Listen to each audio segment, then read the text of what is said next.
Welcome back. And in about 40 minutes from now, the closing gong on the Nigerian Stock Exchange will sound. Well, let's get what the tempo is like at the markets now. And of course, my colleague Temple Ashaju is still there on the trading floor. Good afternoon, Temple. What's good?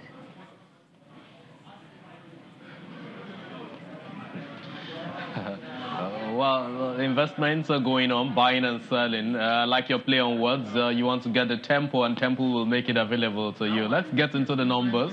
We woke up a little bit mixed this morning in terms of trading. But the all-share index is currently falling as we speak. A few minutes ago, it went down some 1.1% in the market. And as we speak, it's been dipping some 1.83%. And that is a result of the addition of a decline that we saw from Dangote Cement, which has shed some 3.4% as we speak in the market. Quite a number of the Dangote Industries listed companies are really dipping right now, except for the Dangote Sugar Refinery. But you got Dangote Flour also on the downside. That's about the topmost decliner in the market by some 9% and above in the system. We've seen the decline right now. GlaxoSmithKline is also one of the companies, down some 9.35% as we speak.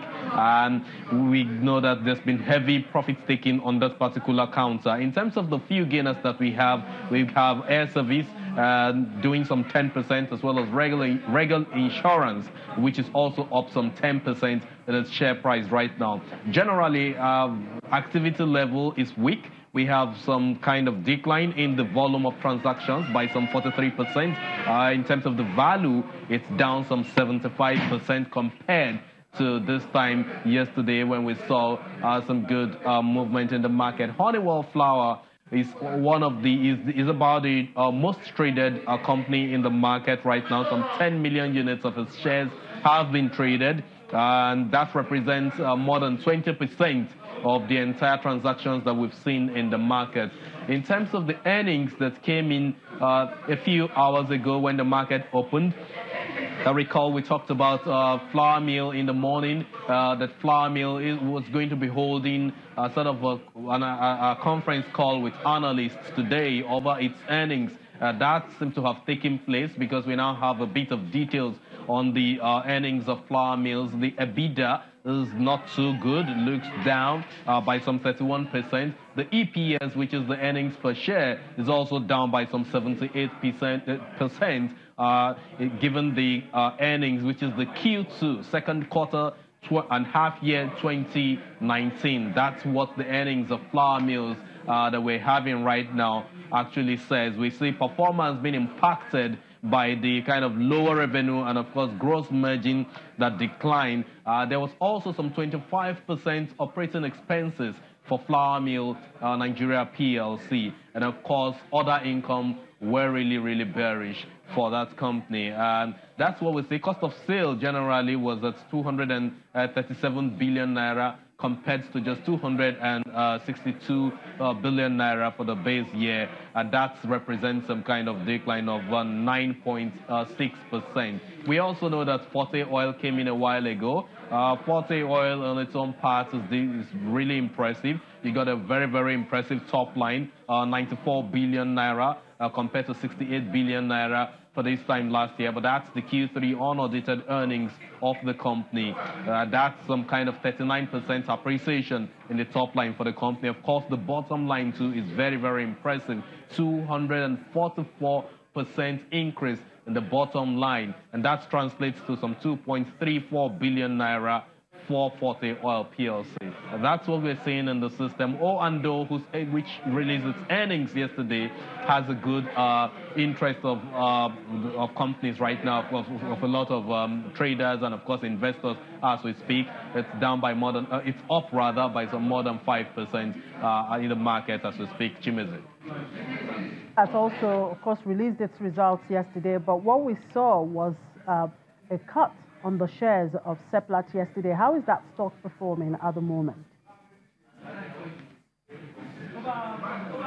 It hasn't really moved, Chimeze, but we know that the company really updated investors today to possibly make the details of their of their accounts now available to the registrar of Seplat on or before the 28th of November this year, when the earnings will be declared. That is the dividends, I meant to say rather. The dividends will be declared, and the dividends, which is an interim one, some 5 cents. Recall that that company, Seplat, did some really good, enjoyed some good sentiments this period when the crude oil price rose to $70 per barrel and was at that for so long a time, and even dovetailed into the fourth quarter of the year, where we saw crude oil trending at some $80 to $85 per barrel before it then moved back to that level.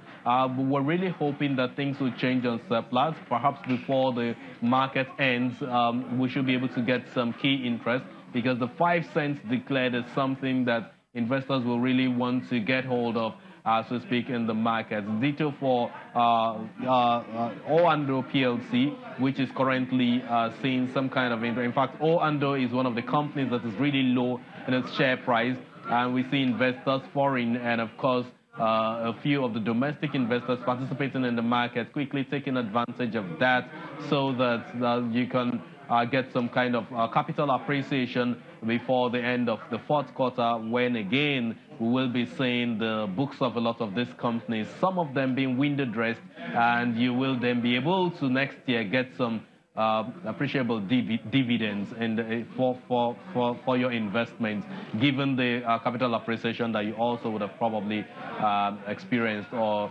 gotten by way of profits on those counters. Chimeze. Well, I'm sure, Temple, you and I are looking forward to that. Anyway, looking at the general market performance, what do you see by 2:30 when the market closes? Are you likely to see the bears or the bulls? So Dangote Cement, that we take as the key ball for this market, has lost some 7 naira as we speak.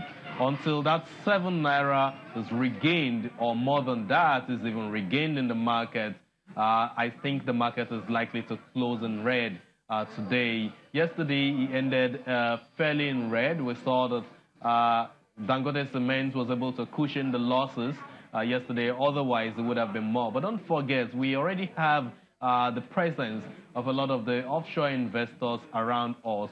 We have heard, the reason why they're here is simply because of the political tension, the whole uncertainties around the election as things are playing out right now. The general elections around the corner, and that's why you have a whole lot of these investors now moving to the debt market, and their movement to the debt market is more to the speculative side of things, going to the short end of the curve and quickly taking profit, as the CBN and of course the folks that really conduct these auctions, make things like this available. Basically, election is going to continue to drive this sentiment in the market, and until about March to June, which will be the second quarter of 2019 now, we're not going to really have that level of attraction that we saw in the first half of this year, first quarter, and of course second quarter of 2018 coming back into the system. Chimeze.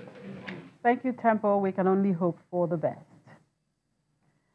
And thank you for being part of the program. I'm Chimeze Obi Iwago.